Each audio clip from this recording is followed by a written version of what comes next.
Halo teman-teman, selamat datang kembali di Gia Academy YouTube channel. Semoga teman-teman tetap sehat dan terus semangat ya. Pernahkah teman-teman mendorong mobil yang sedang mogok? Walaupun kita sudah melakukan berbagai macam gaya agar mobil dapat bergerak dan berpindah tempat, namun terkadang mobil masih tetap diam. Dalam ilmu fisika, fenomena tersebut dianggap tidak melakukan usaha. Kok bisa gitu ya? Padahal udah lelah berjuang loh. Nah, biar pertanyaan ini terjawab, terus tonton video ini sampai selesai ya. Di video kali ini, kita akan membahas usaha dan energi. Kita mulai dari usaha. Tahukah teman-teman apa itu usaha? Dalam ilmu fisika, usaha diartikan sebagai gaya yang menyebabkan perpindahan pada suatu benda. Nah, itulah yang menyebabkan kita disebut tidak melakukan usaha pada kejadian di awal video ini, karena mobil tidak berpindah. Jadi, sebesar apapun gaya yang kita berikan, jika tidak ada perpindahan, sama aja kita nggak berusaha, atau usahanya sama dengan nol. Sekarang teman-teman jadi paham ya? Dan dimensi dari usaha adalah M, L pangkat 2, T pangkat min 2. Selanjutnya, kita akan membahas cara menentukan besar usaha pada beberapa kasus. Yang pertama, kita akan menentukan usaha jika gaya yang bekerja searah dengan perpindahan. Misalnya, saat kita mendorong troli di minimarket, gaya yang dilakukan oleh tangan kita sejajar dan searah dengan perpindahan troli. Untuk peristiwa ini, usaha atau W sama dengan F kali S. Dengan W adalah usaha satuannya Joule, F gaya yang bekerja pada benda dalam Newton, dan S perpindahan yang dialami benda yang satuannya meter. Kasus kedua, jika gaya yang bekerja membentuk sudut dengan arah perpindahan.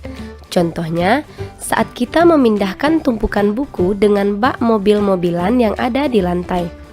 Gaya yang dilakukan oleh tangan kita saat menarik bak mobil-mobilan akan membentuk sudut terhadap lantai.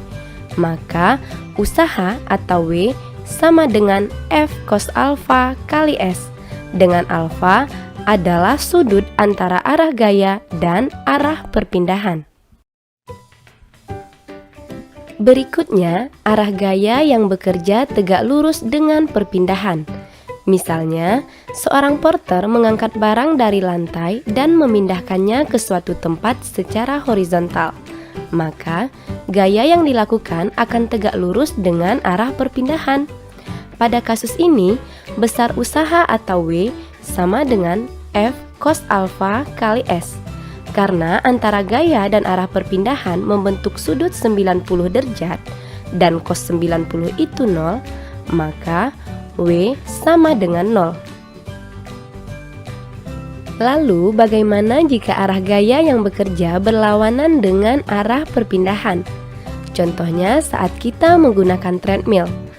Gaya yang dilakukan telapak kaki kita bergesekan dengan lintasan treadmill. Untuk kasus ini, kita masih menggunakan rumus yang sama, yaitu W sama dengan F cos alfa dikali S. Alfa besarnya 180 derajat, cos 180 itu min 1, sehingga W sama dengan min F dikali S, atau usaha akan bernilai negatif. Kemudian, besarnya usaha jika gaya yang bekerja tidak menyebabkan perpindahan, seperti saat kita mencoba mendorong tebing yang berdiri kokoh, dan tebing tidak berpindah. Ingat ya, tadi kita udah bahas, meskipun gaya yang kita berikan besar, namun jika gaya tersebut tidak menyebabkan perpindahan, maka kita dikatakan tidak berusaha, atau W sama dengan 0. Yang terakhir, Menentukan usaha berdasarkan grafik F delta X. Penyelesaiannya sederhana saja teman-teman. Kita cukup menghitung luas daerah di bawah grafik. Nah, itulah beberapa cara menentukan besarnya usaha. Bisa dimengerti ya teman-teman? Pembahasan kita selanjutnya adalah energi. Energi merupakan kemampuan untuk melakukan usaha. Jadi, usaha dan energi saling berhubungan ya. Kita bisa melakukan usaha jika ada energi. Dimensi energi adalah M, L pangkat 2, T pangkat min 2. Energi ada beberapa bentuk, tapi di video kali ini kita akan membahas energi potensial, energi kinetik, dan gabungan keduanya atau energi mekanik. Kita bahas dari energi potensial. Energi potensial adalah energi yang timbul karena kedudukan atau posisi benda terhadap titik acuan. Misalnya, posisi pengendara sepeda saat menanjak bukit atau kedudukan buah kelapa di pohonnya. Energi potensial terbagi dua. Yang pertama, energi potensial gravitasi, yaitu energi potensial yang timbul karena adanya gaya gravitasi. Energi potensial gravitasi dituliskan dalam persamaan EP sama dengan M kali G kali H. Dengan EP adalah energi potensial satuannya Joule, M massa dalam kilogram, G percepatan gravitasi dalam meter per sekon kuadrat, dan H ketinggian benda dalam satuan meter. Yang kedua, energi potensial pegas. Energi potensial pegas adalah energi potensial yang tersimpan akibat perubahan bentuk pegas, baik karena ditarik atau didorong. Energi potensial pegas dihitung dengan rumus EP sama dengan setengah F delta X sama dengan setengah K kali delta X kuadrat. EP adalah energi potensial satuannya Joule, F gaya yang menarik atau mendorong pegas dalam satuan Newton, K konstanta pegas dalam Newton per meter, dan delta X yang satuannya meter. Selanjutnya, energi kinetik atau energi yang dimiliki suatu benda karena gerakannya. Semakin cepat benda bergerak, semakin besar energi kinetik yang dimiliki benda, dan sebaliknya. Energi kinetik dihitung dengan rumus EK sama dengan setengah mv kuadrat. EK adalah energi kinetik satuannya Joule, M massa dalam kilogram, dan V kecepatan satuannya meter per sekon. Yang ketiga, energi mekanik. Energi mekanik adalah energi yang dimiliki benda karena sifat geraknya. Energi mekanik adalah energi kinetik ditambah energi potensial, sama dengan setengah mv kuadrat tambah m kali g kali h. Jadi, teman-teman udah tahu ya, apa itu usaha dan energi dalam fisika. Nah, sekarang mari kita bahas hubungan usaha dan energi. Yang pertama, hubungan usaha dengan energi kinetik. Usaha sama dengan perubahan energi kinetik. W sama dengan delta EK sama dengan EK2 kurang EK1. EK sama dengan setengah mv kuadrat. Jadi, W sama dengan setengah M dikali V2 kuadrat kurang V1 kuadrat.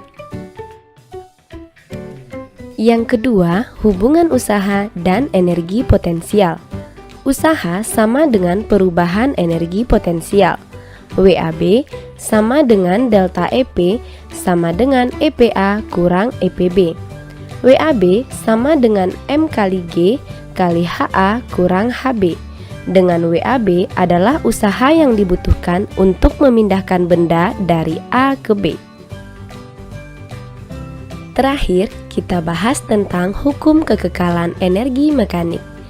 Jika tidak ada gaya luar yang bekerja pada sistem, jumlah energi potensial dan energi kinetik pada setiap titik adalah konstan.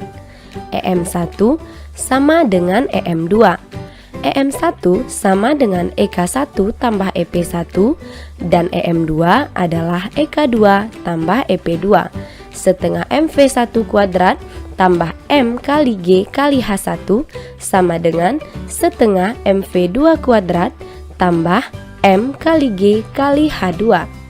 Kita perlu ingat, jika benda dilepas dengan kecepatan awal, artinya V0 sama dengan 0. Jika benda mencapai titik tertinggi, Vt sama dengan 0. Dan jika benda jatuh di permukaan tanah, H sama dengan 0. Nah, agar teman-teman semakin paham, mari kita selesaikan contoh soal berikut. Soal pertama. Seperti kejadian di awal video tadi, soal ini meminta kita menentukan besarnya usaha yang diberikan orang tersebut jika mobilnya tidak berpindah. Ya, jawabannya 0. Karena usaha adalah gaya yang bekerja pada benda sehingga benda tersebut mengalami perpindahan. Jika benda tidak berpindah, maka usahanya sama dengan 0. Jadi, jawaban soal nomor 1 adalah A. Soal nomor 2. Diketahui, balok dengan massa 10 kg ditarik oleh gaya 25 Newton dan membentuk sudut 37 derajat dengan arah horizontal. Balok tersebut mengalami perpindahan sejauh 2 meter. Pertanyaannya, berapakah usaha oleh gaya tersebut? Untuk menjawab soal ini, kita ingat lagi rumus untuk menentukan besar usaha jika gaya membentuk sudut terhadap arah perpindahan benda, yaitu W sama dengan F cos alpha kali S, W sama dengan 25 Newton cos 37 derajat kali 2 meter. Cos 37 derajat adalah 0,8 sehingga diperoleh usaha 40 Joule. Jawabannya B. Soal ketiga, diketahui grafik gaya terhadap perpindahan benda. Yang ditanya, berapakah besar usaha jika benda berpindah sejauh 7 meter? Besar usaha sama dengan luas daerah di bawah grafik, yaitu luas trapesium. Luas trapesium sama dengan jumlah sisi sejajar kali tinggi per 2. Jumlah sisi sejajarnya 7 tambah 4, 11 kali tinggi 20 meter bagi 2. Jadi usahanya 110 Joule. Jawabannya A. Soal selanjutnya. Diketahui benda masanya 1 kg dilemparkan ke atas. Kecepatan awal 40 meter per sekon. Yang ditanya, berapakah energi kinetik benda pada saat mencapai ketinggian 20 meter dari tanah? Untuk menjawab soal ini, kita gunakan persamaan hukum kekekalan energi mekanik. EM1 sama dengan EM2.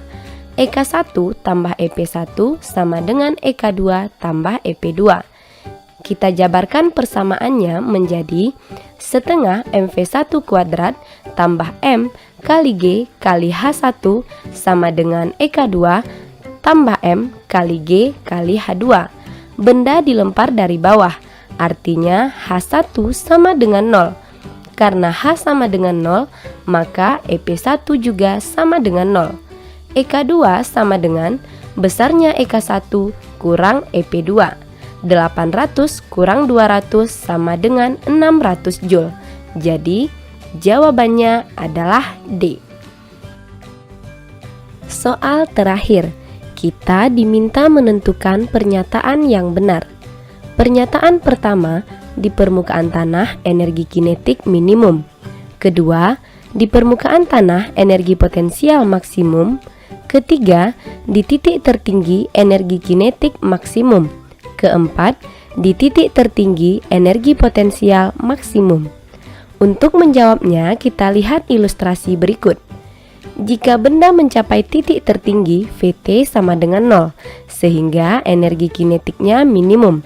Sebaliknya, H maksimum dan energi potensialnya juga maksimum. Jika benda jatuh di permukaan tanah, VT maksimum, artinya energi kinetik maksimum, dan H sama dengan 0 sehingga energi potensial juga minimum. Jadi, pernyataan yang benar hanya pernyataan yang keempat. Jawabannya D. Oke teman-teman, jadi di video kali ini kita udah belajar persamaan usaha, yaitu hasil kali gaya dengan perpindahan. Hubungan usaha dengan energi kinetik, yaitu usaha sama dengan perubahan energi kinetik setengah M dikali V2 kuadrat kurang V1 kuadrat. Dan hubungan usaha dengan energi potensial, yaitu usaha sama dengan perubahan energi potensial M kali G kali H1 dikurang H2. Sekarang teman-teman bisa lebih paham ya. Nah, sampai di sini dulu pembahasan kita tentang usaha dan energi. Jangan lupa tonton terus video-video terbaru di channel kita ya. Sampai jumpa di video berikutnya.